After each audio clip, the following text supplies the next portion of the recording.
To be a band that explodes in popularity among a subgenre is a big deal and what many musicians hope for.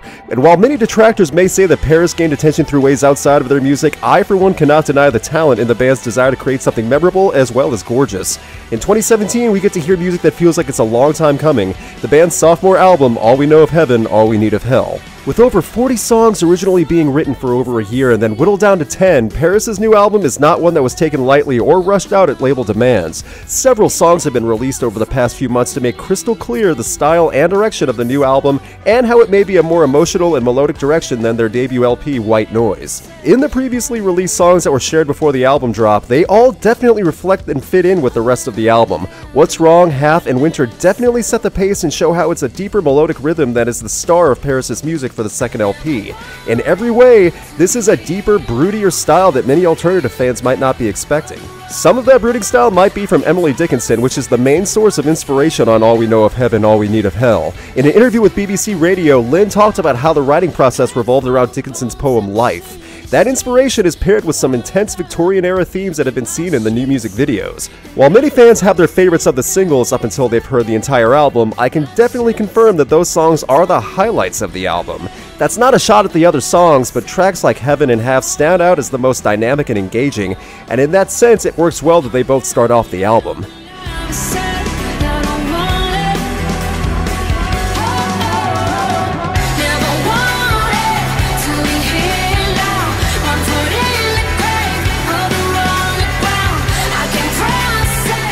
Half is my favorite song on All We Know of Heaven. The steady guitar rhythm keeps a great pace while Lynn's natural voice puts an energy that doesn't seem forced. It is an ambient sound behind her vocals, and this song along with Heaven are striking and memorable because they show Pvris' progression from being an energetic Warped Tour band to becoming something slightly colder. That rhythm and tone of a colder and deeper sound is present throughout the album. While normally I would love something like that, there is an undeniable sense of repetition as you listen through the album from front to back. It's the typical, what song am I listening to again? Feeling you keep having the further along you listen throughout the 43-minute runtime. When you listen through the entire album, you don't ever feel like there is something bad or unlistenable. That's not a claim I don't think anyone can make. But while there are some great songs on here, there are others that just follow the melodic suit and go through the motions. Songs like Separate, Same Soul, and even Lynn's proclaimed favorite song from the album, Anyone Else, feels like you've already heard this material before.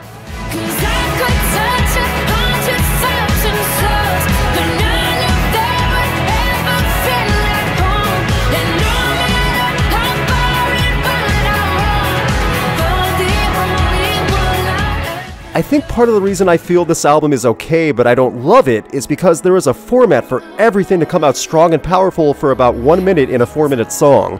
Like in the song Anyone Else, it's a build-up for about 2.5 minutes until it gets good, and then the song just finishes. Tracks like Winter and Walk Alone have that exact identity also. I wanted to like this album more than I do because when you hear a song like Half, it's so strong and comes out swinging while giving a clear indicator of what the style in the album is going to be. Then you hear the full album and you realize that many of the songs that follow it have the same rhythm and format but don't hit nearly as hard. There is not a bad song on here, but there aren't many great ones either.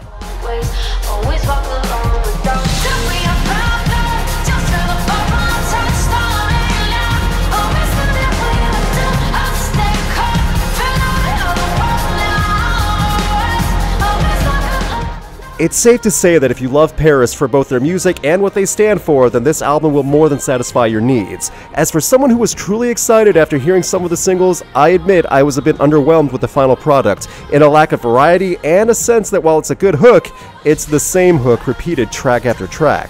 Overall, All We Know of Heaven, All We Need of Hell is a good direction and is ambitious in taking from thought-provoking source material. There is definite talent and emotion from Pvris, but it truly feels like the shine is only in the first few tracks and the rest simply exist. I cannot say enough that there is nothing bad on this album, but I can't help but wish for a little more heaven and a little less purgatory.